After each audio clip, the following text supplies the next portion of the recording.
किसान यूनियन संघ से कृष्णा रावत हमारे साथ जुड़ चुके हैं। कृष्णा रावत जी, जिस तरीके से आज कांग्रेस ने अपनी सूची जारी की है, अगर जमीनी स्तर से देखा जाए तो किसानों को लेकर क्या कुछ इनकी रणनीति है? क्या ये किसानों की बातों में, किसानों की जो पीछे दौर देखा गया है, काफी दिक्कतों का भी सामना करना पड़ा है, क्या लगता है आपको कि हाँ किसानों के लिए खरे उतरेंगे इन चीजों को लेकर या नहीं उतरेंगे?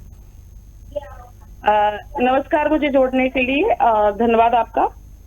असल बात ये है कि कमलनाथ जी जो भी वादे कर रहे हैं कुछ हद तक इन्होंने पूरे किए थे, लेकिन पार्टी स्तर पर अगर देखा जाए तो पार्टी में बहुत सारे मतभेद पैदा हो गए हैं।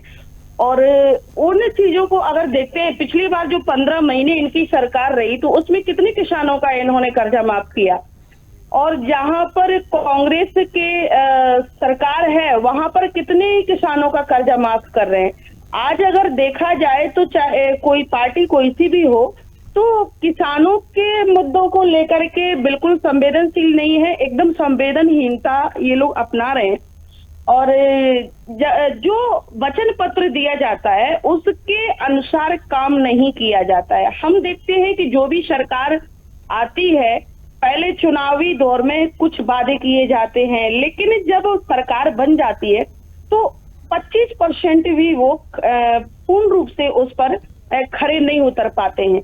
अब सवाल इस बात का है कि कमलनाथ जी इस चीज को कितना सही से ले पाएंगे, कितना उसको अपने वचन पत्र पर खरे उतरेंगे, ये समय इस चीज को बताएगा और समय का हम इंतजार कर सकते हैं। लेकिन अब समस्या ये है कि अभी बीजेपी सरकार है एमपी में, और हम देख रहे हैं कि जहां तक मैं भारतीय किसान यूनियन की प्रदेश प्रवक्ता के तौर पर जहां तक मैं देखती हूँ कि स्थिति इतनी खराब है कि जहां नकली कीटनाशक बेचे जाते हैं, नकली खाद गोदामों में, सरकारी गोदामों में नकली खाद बेचा जा रहा है। नकली खाद कहाँ से आ रहा है ये कोई पता नहीं है, और इन पर अगर कोई कंप्लेन करो, किसी से कोई शिकायत करो तो कोई भी कार्रवाई उन लोगों के खिलाफ नहीं होती है जो भ्रष्टाचार कर रहे हैं या जो नकली कीटनाशक, नकली दवाइयां बेच रहे हैं। सब साठगांठ रहती है इन लोगों की। रही बात कांग्रेस की, तो कांग्रेस अब पहले भी तो 15 महीने सरकार रही, कितना आखिर ये कर पाए। एक चीज ये भी है कि चलो कांग्रेस को पूरा टाइम नहीं मिल पाया, कुछ किसानों के कर्ज माफ उस टाइम पे हुए भी और कुछ लोगों के नहीं हो पाए। जबकि राहुल गांधी जी ने अपनी वचन पत्र में ये कहा था कि सरकार बनने के 10 दिन के अंदर सारे किसानों का 2 लाख तक का कर्जा माफ होगा, लेकिन 2 लाख तक का कर्जा माफ क्या वो कर पाए? नहीं कर पाए। ये बड़ी समस्या है। 10 दिन क्या 15 महीने बीत गए थे, 15 महीने तक 2 लाख रुपए, यानी सारे किसानों का कर्जा माफ क्यों नहीं हुआ? तो मेरा जहां तक मानना है कि ये जो भी पार्टियां हैं वो केवल वोटरों को रिझाने के लिए, वोटरों को लुभाने के लिए ये सब वादे करते हैं, लेकिन ये उस हिसाब से अपने वचनों पर, अपनी बात पर खरे उतरते नहीं है। पार्टी कोई सी भी हो, स्थिति यही है लोगों की। कृष्णा रावत जी, जिस तरीके से अब पहले मैंने देखा है कि जिस तरीके से किसानों ने काफ़ी पहले इसको को लेकर आंदोलन भी किया है सरकार के खिलाफ और काफ़ी रोष प्रदर्शन भी किया है, और पंजाब से लेकर यूपी तक के रोष प्रदर्शन किया जा रहा है। इस बारे में क्या टिप्पणी करेंगे? जिस तरीके से मध्य प्रदेश में अब चुनाव का दौर है और सूची में किसानों का विवरण ज़्यादा ही किया गया है कांग्रेस की तरफ से, जब पहले चुनावों में किसानों के लिए कांग्रेस ने अभी तक कुछ नहीं किया। क्या लगता है आपको कि अब आने वाले जो चुनाव में अभी चुनाव चल रहे हैं इसमें कांग्रेस कहाँ तक खरी उतरेगी? देखिए, कांग्रेस कितनी खरी उतरेगी अब ये कहना तो थोड़ा मुश्किल है, क्योंकि हम तो पहले की बात अगर देखें कि पहले राहुल गांधी जी ने खुद ही घोषणा की थी कि हम 10 दिन के अंदर सभी किसानों का 2 लाख तक का कर्जा माफ करेंगे। लेकिन फिर 10 दिन तो छोड़िए, 10 महीने और 15 महीने, और गनीमत ये रही कि 15 महीने के बाद इनकी सरकार गिर गई, तब तक क्यों नहीं कर्जा माफ हुआ? मेरे ख्याल से तो ये किसानों पर फोकस इसलिए किया जा रहा है क्योंकि किसान परेशान है। कहाँ गई बीमा राशि, कहाँ गई वो सारी सुविधाएं जिसका नाम शिवराज सिंह चौहान लेते हैं या कहते हैं कि किसानों की सरकार है, ये खुद को किसान पुत्र बताते हैं। तो एक्चुअली होता ये है कि जब सरकार किसान परेशान हो जाता है किसी भी सरकार से, चाहे भी जैसे मान के चलिए अभी मध्य प्रदेश में बीजेपी की सरकार है तो किसान परेशान है, तो कांग्रेस को ये लग रहा है कि हम इन मुद्दों को बुना सकते हैं, जबकि दोनों एक ही थाली के चट्टे बट्टे हैं। मैं जहां तक मानती हूं कि जब ये सरकार बन जाएगी तब ये भी उसी तरह से शोषण किसानों का करते हैं। असल में देखा जाए तो किसानों की बात कोई नहीं करता, केवल कागजी कार्रवाई, केवल ये चुनावी जुमले होते हैं। किसान एमएसपी के लिए लड़ रहा है, किसान क्यों नहीं एमएसपी की कीमत तय की जा रही है, क्यों नहीं एमएसपी लागू की जा रही है, तो एमएसपी कानून क्यों नहीं बनाया जा रहा है, ये सब जो चीजें हैं। क्योंकि कांग्रेस को ऐसा लगता है कि जो बीजेपी के कार्यकाल में जो किसान आंदोलन हुए और किसान आंदोलन के चलते जो विरोध सरकार का किसानों ने किया, लेकिन यहाँ पर समझने वाली बात यह है कि जो किसान है वो किसी पार्टी का व्यक्ति नहीं है, वो महज एक किसान है। चाहे कांग्रेस हो, चाहे बीजेपी हो या कोई अन्य दल हो, किसान की समस्याएं तो जस की तस रहती है। किसान को केवल एक मुद्दा बना करके ये लोग वोट बटोरने का काम करते हैं, लेकिन हमने तो ये देखा है कि किसान के लिए कोई कुछ नहीं करता, सब लूट मचाए हुए हैं, सब लूट रहे हैं। अभी आप देखेंगे कि किसान की अगर हल्का सा भी काम अगर तहसील में हो जाए, किसी अधिकारी के पास हो जाए, हमारे पटवारी, तहसीलदार, कहीं भी किसान से कोई बात तक करने के लिए तैयार नहीं रहता। किसान की समस्याएं ये क्या खत्म करेंगे? बस फर्क केवल इतना है कि जो किसान आंदोलन हुआ तो कांग्रेस को लगता है कि ये जो किसान हैं वो कांग्रेस समर्थक हैं, जबकि ऐसा नहीं है। किसान खुद की समस्या लेकर के भटक रहा है और उसे समाधान चाहिए, लेकिन इस पॉइंट को कांग्रेस पार्टी को ऐसा लगता है कि जो लोग आंदोलन कर रहे थे वो किसान समर्थक है, कांग्रेस समर्थक है, ऐसा इन लोगों को लगता है। लेकिन ऐसा है नहीं। किसान की समस्या का जो समाधान है, अब कांग्रेस इस पर कितना खरा उतरती है ये समय बताएगा। कांग्रेस की पार्टी सरकार बना पाएगी या नहीं बना पाएगी ये भी आने वाला समय ही बता पाएगा। लेकिन मुझे नहीं लगता कि किसान के लिए जिस तरह से घोषणाएं की जाती हैं उस तरह से कोई भी पार्टी जमीनी स्तर पर उतना काम कर पाती है। Thank you. कृष्णा रावत जी, एक मेरा आपसे अहम सवाल है, किसानों को लेकर ये अहम सवाल है। जिस तरीके से फोकस किया जा रहा है, किसानों को लेकर ही कांग्रेस ज़्यादा फोकस कर रही है। जैसा भी आपने बताया कि पिछले दौर में जब किसानों ने आंदोलन किया था तो कहीं ना कहीं पार्टी को ये भी लगता है कि बीजेपी से वो आक्रोश में है, तो हम अपनी और इनको खींचेंगे किसानों को, तो हमारे को कहीं ना कहीं जीत हासिल हो सकती है। इस बारे में अगर बात की जाए आंदोलन को लेकर, तो किसानों ने जो टिप्पणियां लगा रखी हैं अपनी सूची में, किसानों पर ही ज़्यादा फोकस किया है कांग्रेस ने, तो इस बारे में आप क्या कहेंगे? वहीं अगर बात की जाए किसानों से अलग भी बहुत गंभीर मुद्दे मध्य प्रदेश में देखे गए हैं, तो किसानों के लिए क्या कुछ नई चीज़ें हैं और क्या कुछ आप इन चीज़ें समझते हैं कि आने वाले चुनावों में कांग्रेस क्या इन सूची पर खड़े उतरेंगे नहीं उतरेंगे? देखिए, किसान पर इसलिए इस बार कुछ ज्यादा ही फोकस कांग्रेस कर रही है क्योंकि इस टाइम पे हमारी भारतीय किसान यूनियन लगातार हर जिले में पूरे मध्य प्रदेश में सक्रिय रूप से अपनी भूमिका निभा रही है और सक्रिय रूप से हम किसानों के मुद्दे उठा रहे हैं, सक्रिय रूप से, क्योंकि पार्टियों को ऐसा लगता है कि ऐसा बोल करके हम इनको अपने पक्ष में कर सकते हैं।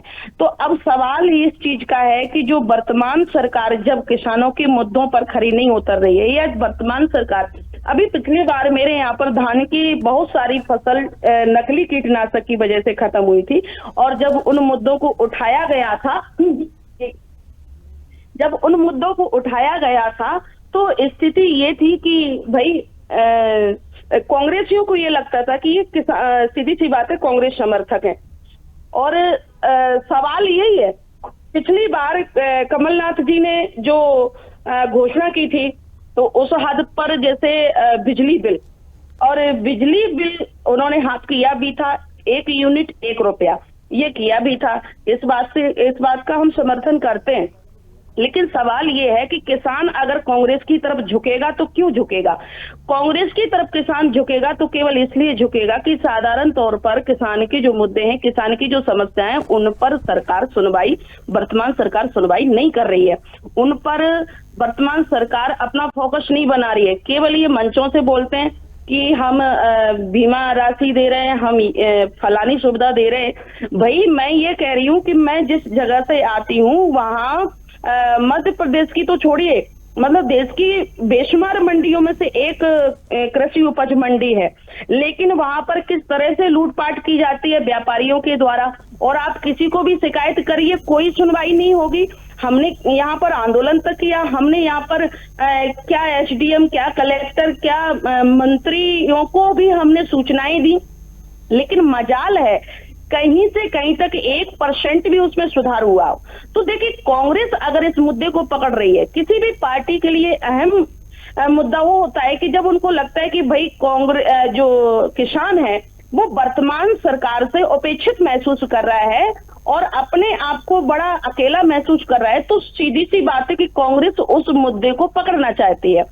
अब समय ये बताएगा, क्योंकि जहां तक कमलनाथ की बात है तो कमलनाथ जी अपने वचन पत्र पर, मैं जहां तक समझती हूँ 80% तक वो व्यक्ति एक ऐसा व्यक्ति है जो अपने वचन पत्र पर खरा उतरने की पूरी कोशिश करते हैं। लेकिन अब पार्टी में इतनी सारे मतभेद जहां देखने को मिल रहे हैं, हम अगर अपने डबरा की बात करें तो यहाँ कांग्रेस में इतने मतभेद हैं। अगर हम मध्य प्रदेश में बहुत सी जगह ऐसी हैं। इस बार हालांकि कांग्रेस एक मजबूत स्थिति में दिखाई दे रही है और ऐसा लग रहा है कि 90% इस बार कांग्रेस की सरकार बनेगी। तो किसान इसलिए भी आशान्वित है, आशा कर रहा है कि कांग्रेस किसानों के लिए कुछ अच्छा करेगी, क्योंकि मामा जी तो कुछ कर नहीं पाए। मामा जी के राज्य में हर एक दवाई विक्रेता, हर एक बीज विक्रेता नकली दवाइयां बेच रहा है, नकली कीटनाशक बेच रहा है। जब किसान शिकायत करते हैं तो हम देखते हैं कि कोई कार्रवाई नहीं होती है। जो सरकारी गोदामों पर ब्लैक में दे दिया जाता है दूसरों को खाद, लेकिन जो किसान, वहां के भूमियां जो किसान है उनको खाद बीज नहीं उपलब्ध कराया जाता, और शिकायत करने पर कोई शिकायत नहीं ली जाती, ना कोई कार्रवाई की जाती है। तो किसान भी कहीं ना कहीं कांग्रेस की तरफ थोड़ा सा अटैक्ट है।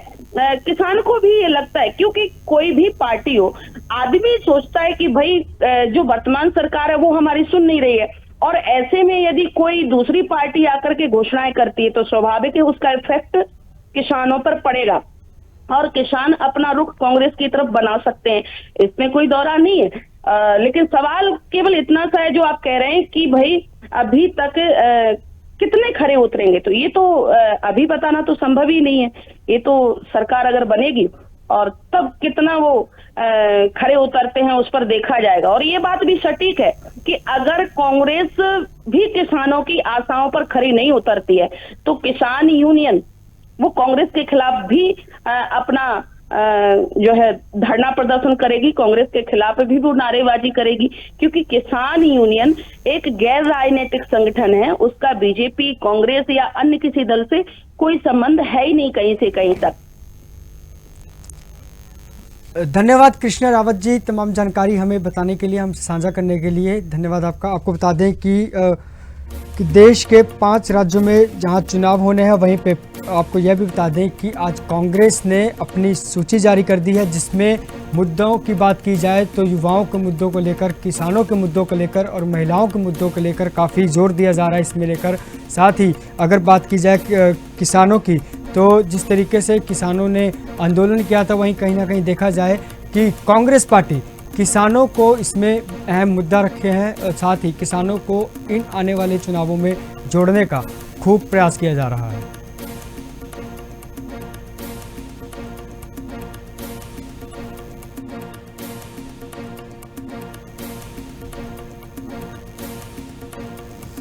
आपको बता दें कि राजधानी भोपाल से बड़ी खबर सामने आ रही है, जहां पर कांग्रेस का वचन पत्र जारी हुआ है। युवा, महिला और किसानों पर ज्यादा फोकस किया जा रहा है।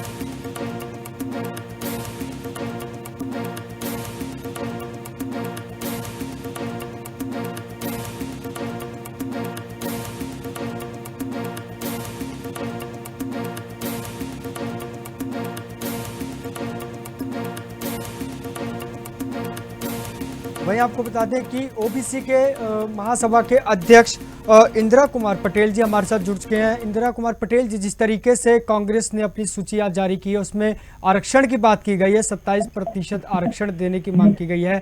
क्या कुछ लगता है आपको कि किसान क्या कुछ लगता है कि कांग्रेस इस पे खरी उतरेगी या नहीं उतरेगी? हाँ, हेलो। इंदिरा कुमार पटेल जी, मेरा आपसे सवाल है, जिस तरीके से कांग्रेस ने अपनी सूची जारी कर दी है, वहीं ओबीसी की बात की जाए तो 27% आरक्षण देने की बात की है उसमें, तो आपको क्या लगता है कि ओबीसी के लिए जिस तरीके से कांग्रेस ने सूची में लिखा है, इसको आने वाले चुनाव में अपने वादों पे खरी उतरेगी कि वादे जो के तो रह जाएंगे? हम लोग की लड़ाई जो है 27% की नहीं है, हम लोग की लड़ाई मध्य प्रदेश में 54% ओबीसी है।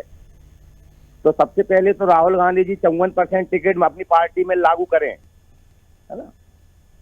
54% टिकट लागू करें मध्य प्रदेश में, राहुल गांधी जी और मध्य प्रदेश की कमलनाथ सरकार अगर बोल रही तो